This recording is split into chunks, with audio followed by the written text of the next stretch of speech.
Shalom. Terima kasih untuk teman-teman yang sudah mempersiapkan diri di tengah-tengah kepadatan jadwal PDP ya, sehingga harus curi-curi waktu untuk bisa berlatih. Sekali lagi terima kasih. Dan hari ini kita ada di dalam perayaan atau mengingat tentang hari Pentakosta. Hari Pentakosta ini hari di mana turunnya Roh Kudus atau hari ke-50. Jadi Penta itu 50, Pentakos itu 50 ya. Penta itu 5 ya. Pentakos hari ke-50. 50 dari apa? 50 dari kebangkitan. Ya, setelah Tuhan Yesus bangkit 50 hari kemudian, kalau firman Tuhan, hari 7 minggu. 7 kali 7 49, besoknya itu hari Pentakosta. Nah, hari Pentakosta ini hari juga yang sama yang dirayakan oleh orang Yahudi untuk hari turunnya hukum Taurat. Ya, hari turunnya hukum Taurat di Sinai. Ya, jadi di Sinai itu orang Yahudi yang keluar dari Mesir, mereka masih komplit 12 suku, betul ya. Mereka ke Sinai dan Pakde Musa naik ke atas Gunung Sinai, turun bawa 2 loh batu, sudah ngoyo-ngoyo naik, sudah capek-capek naik, turun bawa batu sebesar itu ya. Zaman itu kan pasti besar-besar, batu berat sampai bawah. Harun dan seluruh umat Israel sedang ngapain?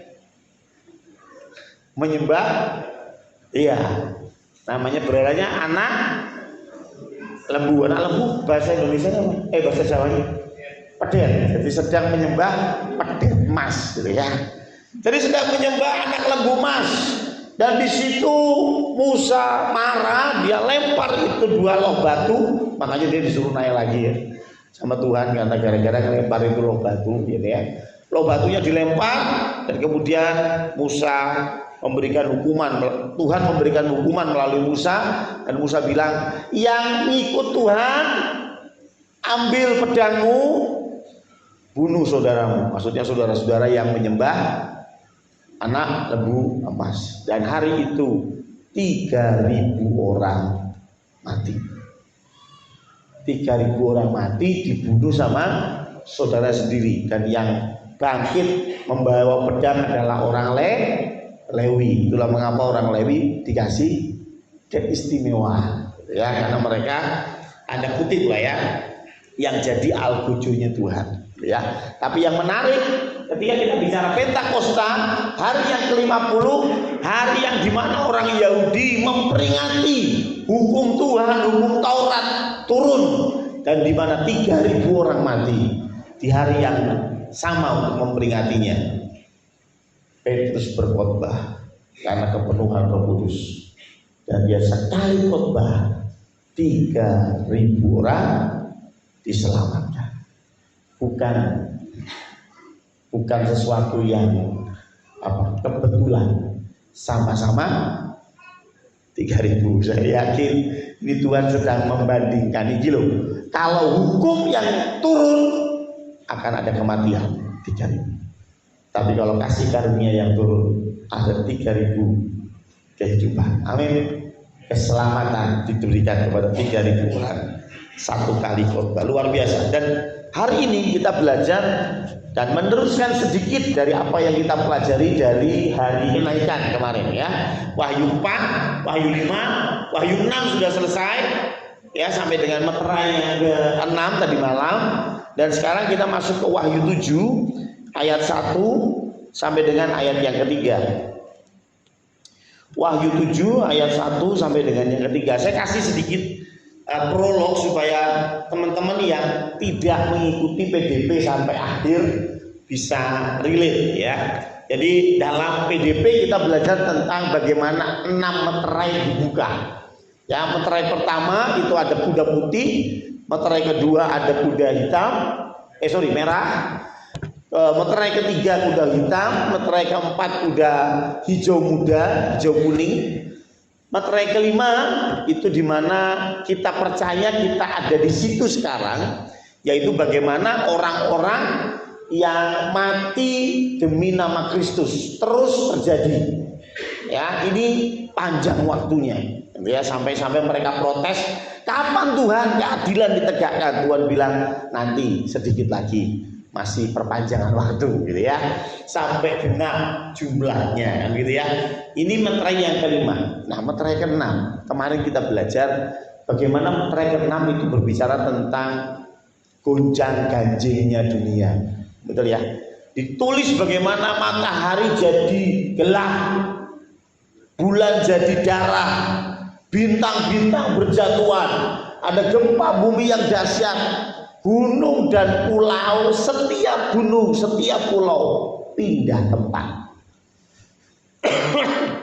Jadi kalau ini kebetulan di sini ada kakak saya Mbak Endah, ya, yang dari Kalimantan. Mungkin dia mau pulang bingung karena Pulau Kalimantan tidak. Ya, karena Kalimantan begitu loh. Wah, jadi kalau sudah materai 6 dibuka, wah kakak saya tidak bisa pulang. Ini Pulau Kalimantan pindah ngendi ya, bingung ya. Karena makanya setiap gunung, setiap pulau pindah tempat. Begitu dahsyatnya bumi dihancurkan. Nah, tapi yang kita lihat di dalam Wahyu pasal 6 ayat 1 sampai ke 3 menarik. Dikatakan demikian. Kemudian daripada itu aku melihat 4 malaikat berdiri pada keempat penjuru bumi, dan mereka menahan keempat angin bumi supaya jangan ada angin bertiup di darat atau di laut atau di pohon-pohon. Jadi ada 4 malaikat di keempat penjuru bumi, ya, utara, selatan, timur, barat. Setiap malaikat jaga di situ supaya tidak kena angin. Apa hubungannya? Tapi yang menarik ayat 2, dan aku melihat seorang malaikat lain. Jadi ada malaikat lain muncul dari tempat matahari terbit. Saya mau tanya, tempat matahari terbit timur apa barat? Yakin? Oh ya, puji Tuhan, si pinter ya. Ia membawa materai Allah yang hidup, dan dia berseru dengan suara nyaring kepada 4 malaikat tadi yang ditugaskan untuk merusak bumi dan laut. Jadi rupanya 4 malaikat ini, inilah pelaku utama apa yang ditulis di materai 6, di mana bumi hancur luar biasa. Ini rupanya 4 malaikat ini yang bikin. Tapi mereka ditugaskan oleh Allah, gitu ya. Mereka ditugaskan, malaikat yang ditugaskan, memang tugas mereka untuk merusak bumi. 4 ini sudah mau merusak. Jadi ini sedikit flashback mundur gitu ya. Hari materai 6 itu dimana semuanya hancur. Terus Wahyu pasal 7 sedikit flashback mundur. Sebelum semuanya hancur tadi, ada 1 malaikat muncul. Dan malaikat itu berkata apa? Ayat 3, jangan merusakkan bumi atau laut atau pohon-pohon. Jangan, sebelum kami memeteraikan hamba-hamba Allah kami pada dahi mereka. Kalau sudah dimeteraikan, dihancurkan ya? Ya dihancurkan, lanjut ya toh. Misi harus diselesaikan kan gitu ya. Tapi sebelum meterai ini jangan. Ya, sebelum meterai ini jangan. Nah, rupanya bicara tentang hamba-hamba Allah ini dikasih meterai. Orang-orang percaya itu diberi meterai. Supaya apa? Supaya tidak ikut hancur bersama bumi dan isinya. Itulah mengapa kemarin saya sedikit simpulkan bahwa ada satu kejadian antara meterai 5 dan meterai 6. Apa itu? Rapture.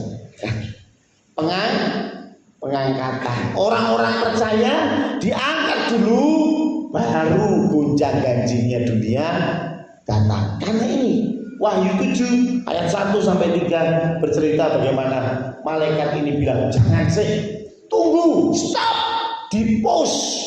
Saya tak milih dulu hamba-hamba Tuhan, dimeteraikan, dan setelah itu monggo. Bicara dimeteraikan berarti bicara jadi milik Allah. Dimeteraikan bicara tentang ditandai, makanya dikatakan dimeteraikan pada dahi mereka.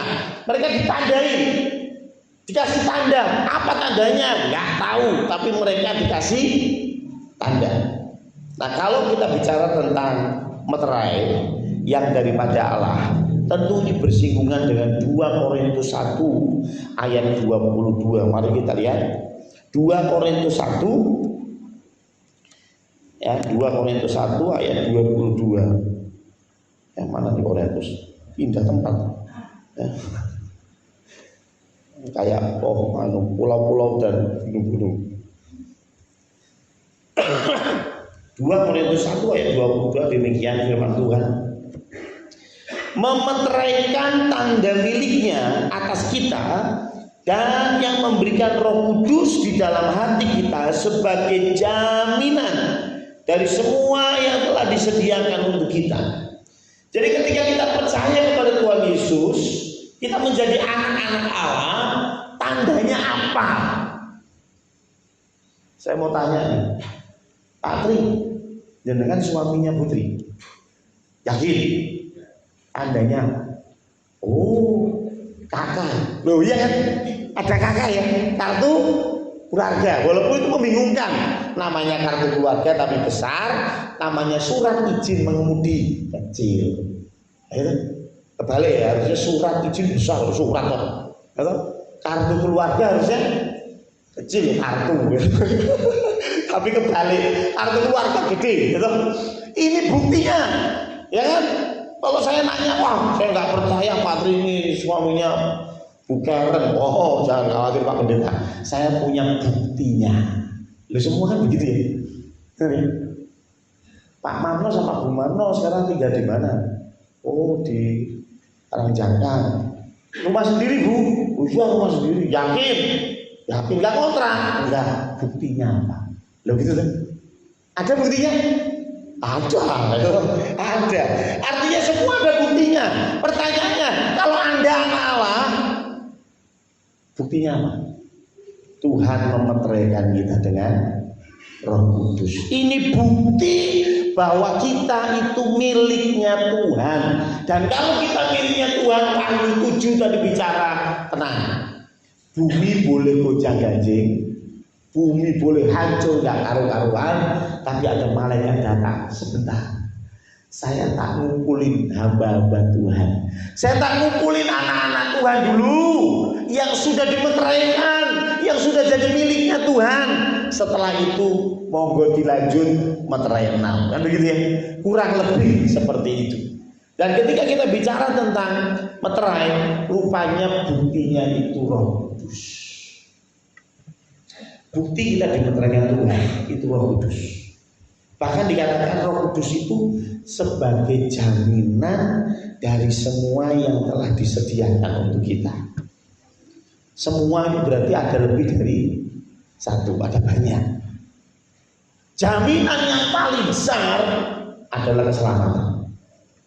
Karena itu Yohanes 3 ayat 16, kalau percaya sama Tuhan Yesus tidak akan binasa, melainkan memperoleh hidup yang kekal. Itu goalnya, itu paling besar. Goalnya adalah keselamatan. Tapi ada banyak yang disediakan, ada banyak yang disiapkan untuk setiap kita. Kalau bahas satu-satu nggak selesai, bisa-bisa pulang malam. Karena itu saya bahas salah satu saja, apa yang Roh Kudus siapkan untuk kita, apa yang Roh Kudus lakukan untuk kita. Dan itu memang jatahnya kita. Kita harus mendapatkan itu, ya. Berkat bisa jadi, tapi nggak itu yang saya mau bahas, ya. Kesembuhan bisa jadi, tapi bukan itu yang saya mau bahas. Yuk kita lihat di dalam Yohanes 14 ayat 26. Yohanes 14. Oh, saya tuh waktu persiapan pakai HP yang ini, pantesan nggak ada di sini. Yohanesnya hilang. Yohanes 14 ayat kira mau lari ya. Ayat 26 ya, terima kasih sudah mengingatkan. Ya betul, Yohanes 14 ayat 26 ini bicara tentang Roh Kudus.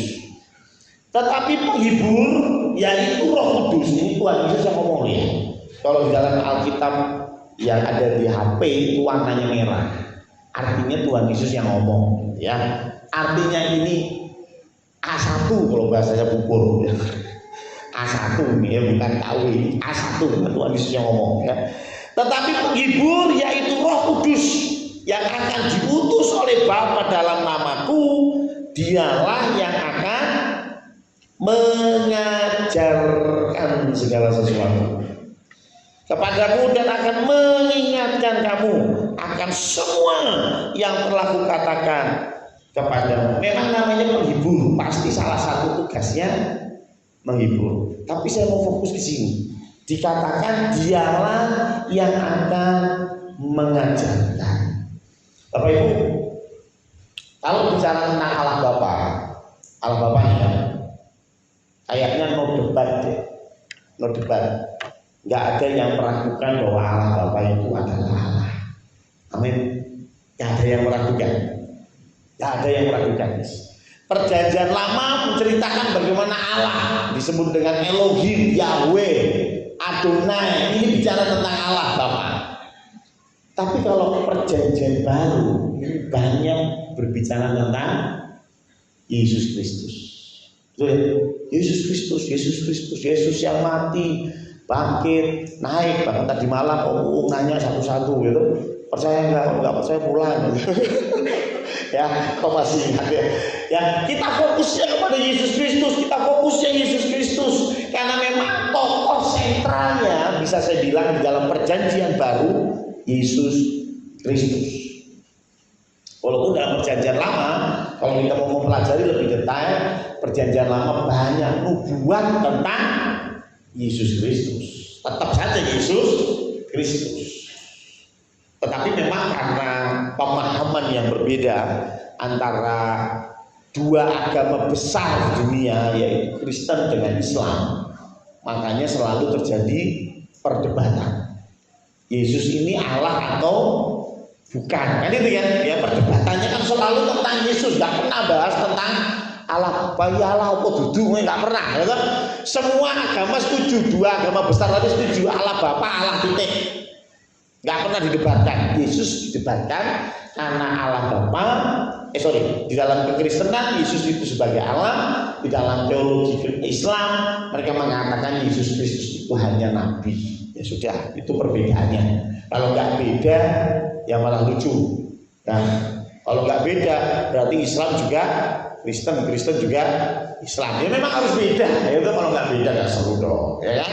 Nah, tapi yang jadi pertanyaan, Roh Kudus.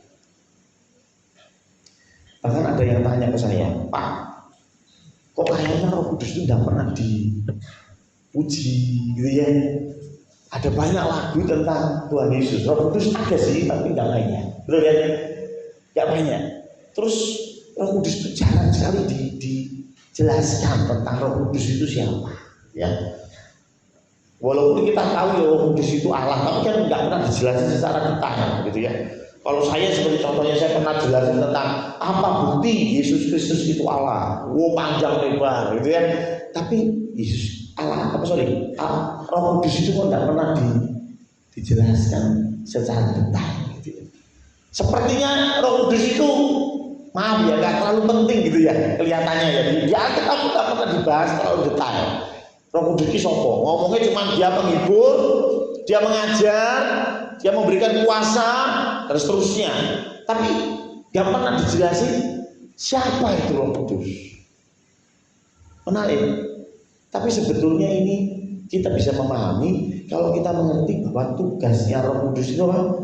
Mengajar dan mengingatkan. Tentang apa? Tentang Yesus. Iya. Saya mau tanya, siapa di sini yang jadi guru? Angkat tangan, jadi guru. Bu Brenda, oke. Belakang Surya, ada murid ya. Yang jadi guru misalnya Bu Brenda. Bu Brenda ngajar apa, Bu? Silat. Oh, maaf. Agama ya. Jadi Bu Brenda itu ngajar agama Kristen.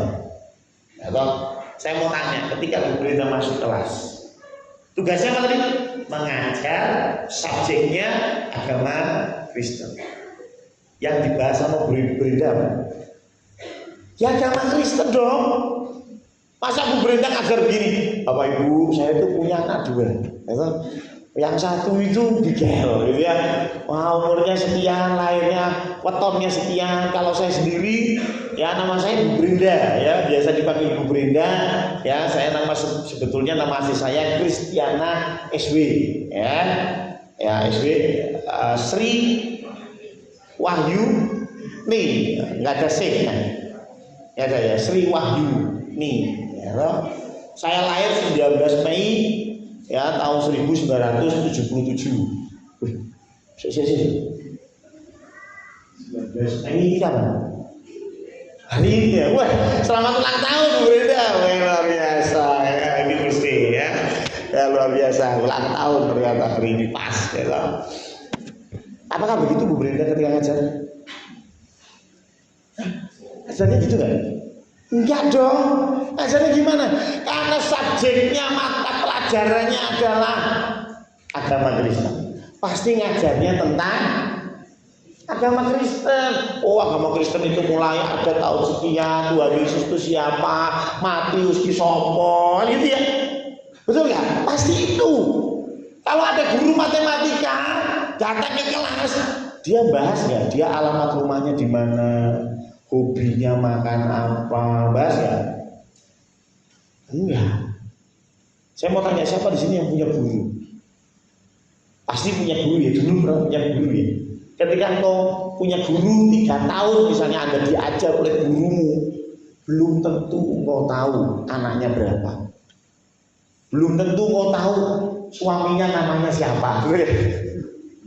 Belum tentu engkau tahu istrinya kerja apa. Belum tentu dong. Bu Yati ini ya toh ngajar bertahun-tahun, bisa jadi anak-anaknya yang sudah diajar 3-4 tahun belum tentu ngerti ya Bu Yati itu lahir di mana, gitu ya. Belum tentu ngerti toh. Kenapa? Ya karena Bu Yati menyampaikan subjeknya, bukan tentang dirinya. Roh Kudus itu pengajar bukan? Ngajar ya. Ngajar tentang apa? Ini loh sudah dijelasin. Ngajar tentang Yesus, ajaran yang diajarkan Yesus, semua yang dilakukan Yesus, semua yang dikatakan Yesus, itu subjeknya Roh Kudus. Jadi Roh Kudus bahas tentang dirinya kan? Ya enggak lah. Yang Roh Kudus lakukan apa? Mengingatkan tentang Yesus. Karena mata pelajarannya memang Yesus, paham ya? Itulah mengapa kita nggak terlalu detail bicara tentang Roh Kudus dalam Alkitab. Loh, Roh Kudus itu tugasnya mengajar kok. Ngapain lu pengen tahu tentang Roh Kudus? Betul nggak? Yang penting dengarkan apa kata dia. Yang penting dengarkan ajarannya. Yang penting lakukan apa yang diperintahkan Roh Kudus. Masalah Roh Kudus sopo memang tidak terlalu dijabarkan. Apa sih yang Roh Kudus ajarkan? Saya merangkum ada 3 ajaran yang menurut saya ini kurikulumnya Roh Kudus. Kurikulumnya Roh Kudus, dan ini bagian kita, jaminan yang akan kita dapatkan, yaitu pengajaran ini.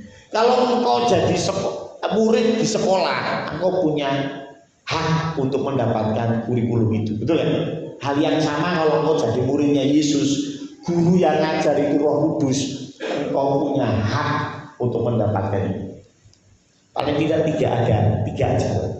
Tetapi ingat, kalau yang namanya guru itu pasti ngajarnya step by step. Pak Danu ini dulu guru SD kalau nggak salah ya.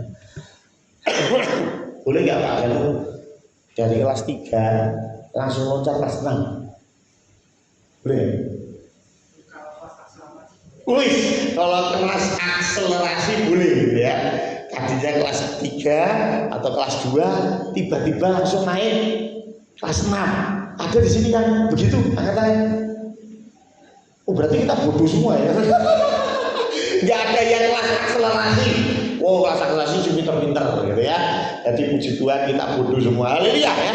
Jadi kalau saya tahu sih dulu saya kan SD-nya ada akselerasi ya. Ya ini ada Pak Joko, ya. Wah Pak Joko itu guru saya. Ya dulu dari kelas 4 ya pasti kelas 5 lah. Itu dari kelas 5 pasti kelas 6 ya. Gak mungkin dari kelas 1 atau langsung kelas 4 itu setahu saya nggak tahu ya nggak ada. Ya kalau kuliah masih boleh lah ya langsung toto loncat. Ya, tapi pelajaran itu pasti step by step. Semua harus dilalui.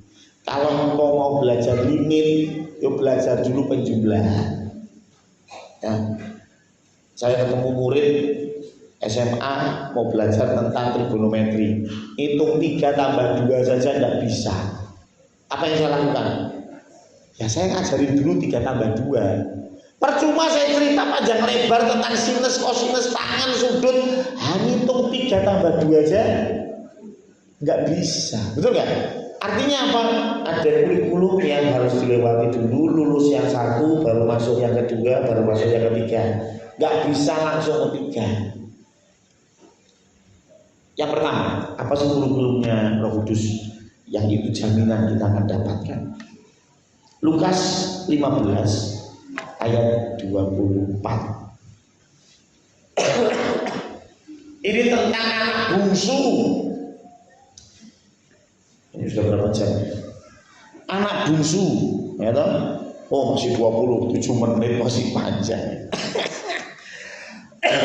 Anak bungsu minta harta warisan, pergi jauh, duitnya habis, pulang. Ingatlah cerita ini ya. Tapi yang menarik, ini kata-kata bapaknya. Ketika bapaknya menerima anak itu, kemudian diberinya jubah, diberinya cincin, diberinya sepatu, sandal ya semua itu ya. Sebab anakku ini, saya mau tanya, anaknya mati nggak sih? Halo, anaknya mati nggak? Enggak. Tapi bapaknya bilang apa? Sebab anakku ini telah mati dan menjadi hidup kembali. Tuhan Yesus berkata bahwa barang siapa yang percaya kepadaku tidak akan binasa, aku beri dia hidup. Akulah jalan, kebenaran, dan hidup. Kalau saya Tuhan Yesus dan saya mau memberikan hidup, maka yang saya berikan itu harus orang yang sudah mati. Loh benar kan? Nah, kalau Pak Danu masih hidup, ditawarin, bro, oh hidup deh. Aku gue kok. Ya, saya nggak butuh, karena saya masih hidup. Orang yang butuh hidup itu hanya orang mati. Kenapa? Ayahnya ini bilang, anakku ini telah mati dan menjadi hidup. Pelajaran pertama yang Roh Kudus berikan kepada kita adalah mengajarkan kita berserah.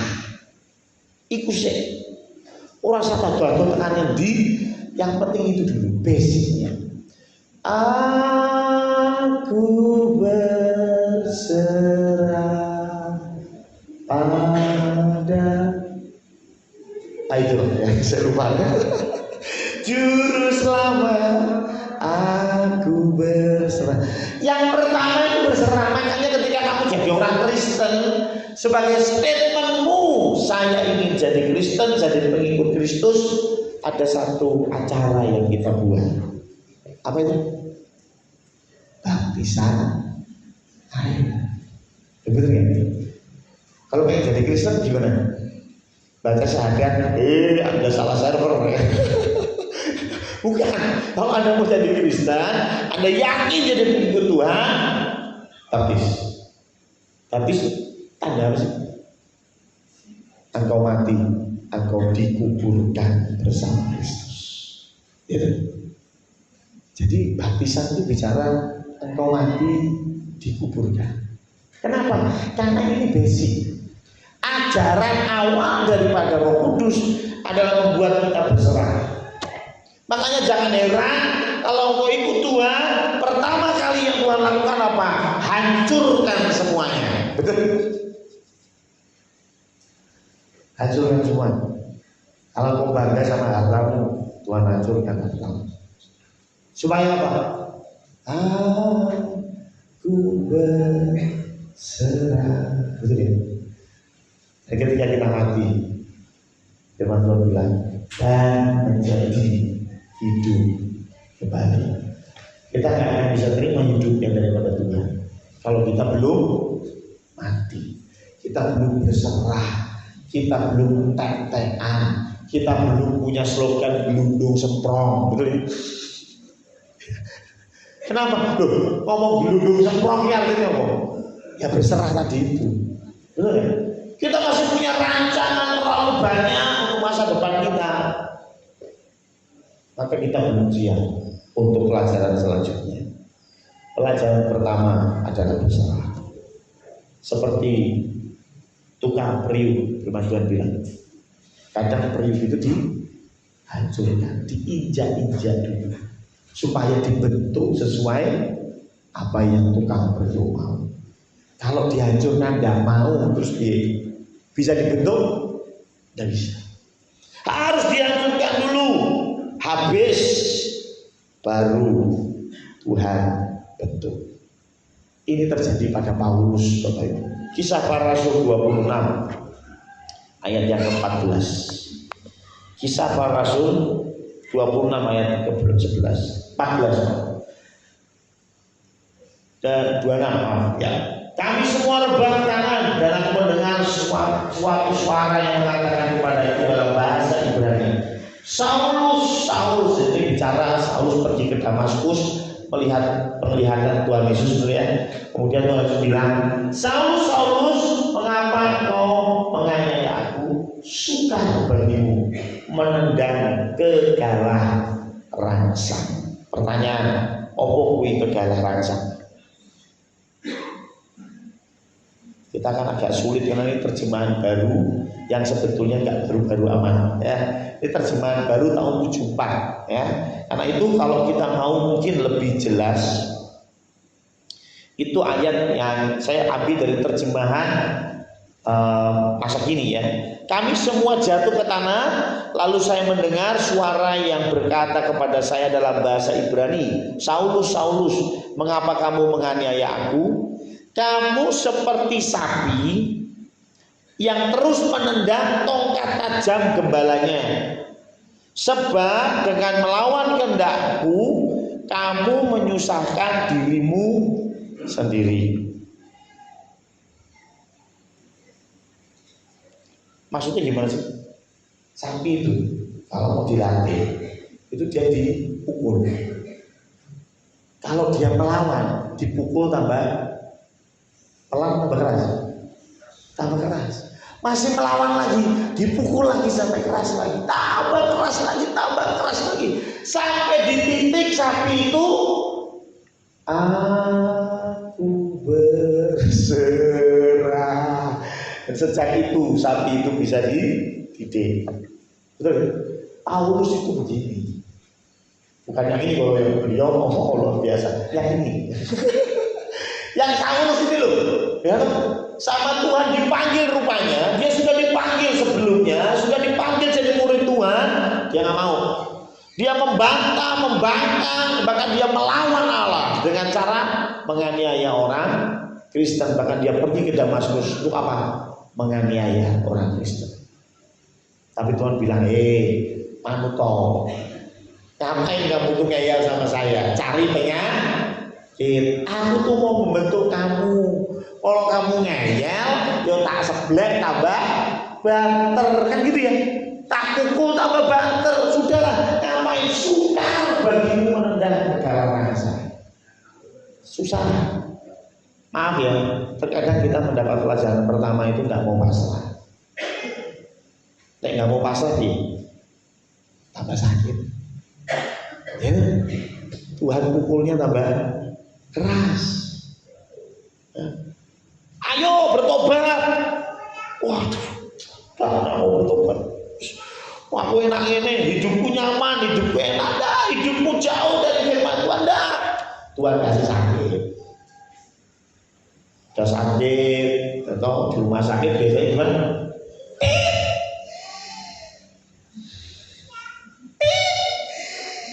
Biasanya kayak wis ngono, didatangi Pak Pendeta bilangnya gimana?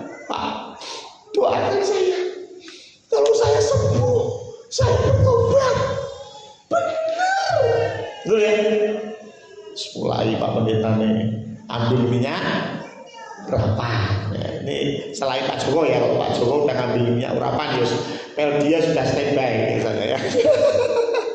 Didoakan, puji Tuhan sembuh. Bertobat? Ya kalau bertobat puji Tuhan lah, ya doa kita bertobat. Nggak tobat loh kan? Itu padahal sudah di rumah saya. Nggak tobat. Maaf ya. Firman Tuhan yang bilang dipukul tambah keras. Kenapa? Karena Tuhan sayang. Nah, kalau Tuhan nggak sayang, sekarangmu, betul nggak? Karena Tuhan sayang, Tuhan pukul lebih keras. Mungkin nggak cuma sakit, betul nggak? Masih ngeyel juga, tambah keras, tambah. Kenapa? Tuhan masih menunggu kita bilang, aku berserah. Selama kau nggak berserah sama Tuhan, jangan harap naik level ke pelajaran selanjutnya. Isinya cuma digeblek sama Tuhan, sembuh, pukul lagi sama Tuhan, sembuh, pukul lagi sama Tuhan, sampai mau berserah. Siapa yang lakukan itu? Roh Kudus. Roh Kudus yang mengajar, Roh Kudus yang mengingatkan. Kalau kita sudah lulus sama pelajaran pertama, baru naik pelajaran kedua. Pelajaran kedua apa? Bergerak. Bergerak kemana? Coba Matius 5 ayat 48. Matius 5 ayat 48.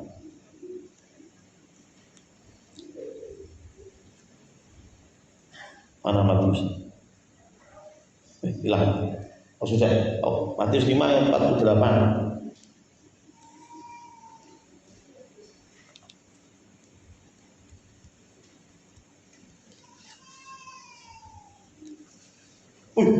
Wah. Estoter dulu.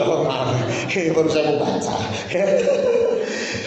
Matius 5 ayat ini pasti kelakuan Surya di belakang ini ngaco ya.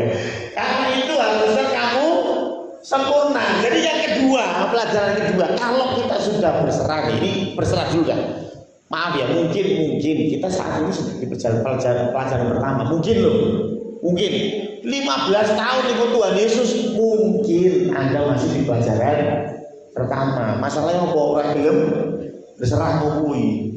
Jadi hidupnya itu naik turun itu diberkati Tuhan, double hajar turun lagi, ya toh? Nanti bertobat naik, double lagi hajar lagi, sampai mau berserah. Nah yang kedua harus selalu sempurna. Jadi yang kedua ayo bergerak kemana? Kesempurnaan. Ini bicara Tuhan mulai membentuk karakter kita. Gak akan bisa dibentuk karakternya kalau belum berserah, gitu loh maksudnya. Makanya itu pelajaran itu mesti urut. Saya nggak mau berserah, saya mau dibentuk karakternya sama Tuhan. Ayo berserah aja belum. Kalau kita sudah mau berserah, Tuhan akan mulai membentuk. Tukang periuk, kalau mau membentuk, maka enak membentuk tanah liat yang basah atau yang kering. Kenapa kalau yang basah? Karena tidak gablek gitu ya. Kalau kita masih gablek, bilang sebelahnya, lu masih gablek ya. Kalau masih gablek, angel. Tuhan sebagai tukang periuk megah. Cemplungnya bayu sih, direndam sampai ke atas baru dibentuk. Betul nggak? Nah, dimasukin ke air sampai ke atas itu bicara tentang mati. Dan setelah mati Tuhan kasih hidup yang baru kan gitu ya, supaya mudah dibentuk. Jadi yang kedua, Tuhan berkata bahwa ayo kamu harus sempurna. Ada satu cerita di Matius 19 ayat 21. Matius 19 ayat 21. Tolong yang bahasa Indonesia ya. Matius 19:21 bicara tentang anak muda. Dia bilang bahwa semua aturan di hukum Taurat sudah aku lakukan. Apa yang harus kulakukan supaya sempurna? Tuhan bilang apa? Jikalau engkau hendak sempurna, pergi jual segala milikmu dan berikan kepada orang miskin, maka engkau akan beroleh harta di surga. Ketika orang muda itu mendengar ayat 22, perkataan itu, pergilah ia dengan sedih serta banyak hartanya. Artinya apa? Sebetulnya anak muda ini belum lulus pelajaran pertama. Dan belum lulus pelajaran pertama mau dibentuk ngeyel. Mau dibentuk sesuai karakternya Tuhan, jawabannya apa? Sedih. Karena banyak hartanya, gitu ya.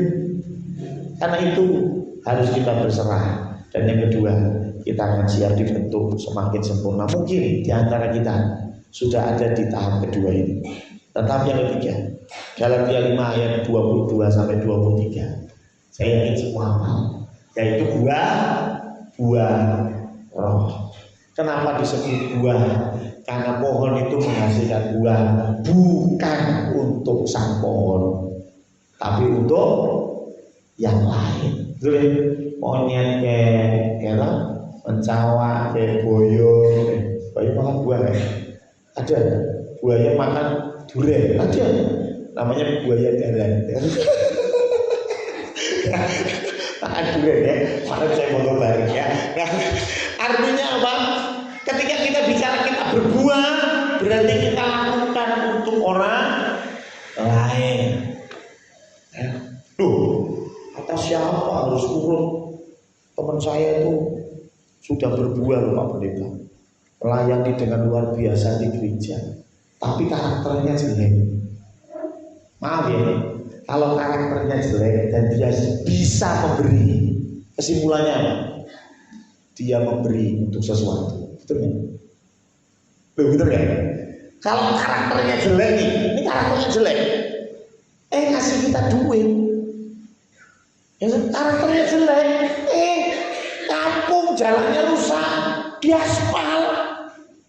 Karakternya jelek loh, kampung jalannya rusak, diaspal. Kenapa? Karena mau pemilu dan dia ikut calon, begitu ya. Loh betul ya? Bisa nggak orang yang memberi tanpa karakter yang baik? Bisa. Tapi percaya saya, pasti ada udang di balik batu, di balik bakwan. Ya? Tapi kalau dia punya karakter Tuhan, maka buah roh ini betul-betul buah. Buah yang dia berikan betul-betul buah, bukan buah yang dalamnya ada ulangnya, tapi buah untuk menjadi berkat buat orang lain. Tanpa karakter Kristus kita bisa memberi, tapi tanpa kasih. Tapi kalau kita punya karakter Kristus, maka kasih itu sudah ada. Kalau Anda punya kasih, Anda akan bisa memberi dan pasti memberi. Diberkatilah kita kalau kita sudah dimeteraikan Roh Kudus. Tetapi ingat satu hal, ada yang harus kita lalui, yaitu kita harus diajar, dididik oleh Roh Kudus. Dan pertama kurikulum yang harus kita lalui apa tadi? Berserah. Susah, harus mati, harus kehilangan segala keinginan kita, dan baru Tuhan bisa lanjutkan ke pelajaran berikutnya. Saya berharap setiap kita terus dididik sama Tuhan melalui Roh Kudus, sehingga menjadi anak-anak yang semakin luar biasa seperti Tuhan kita luar biasa. Amin.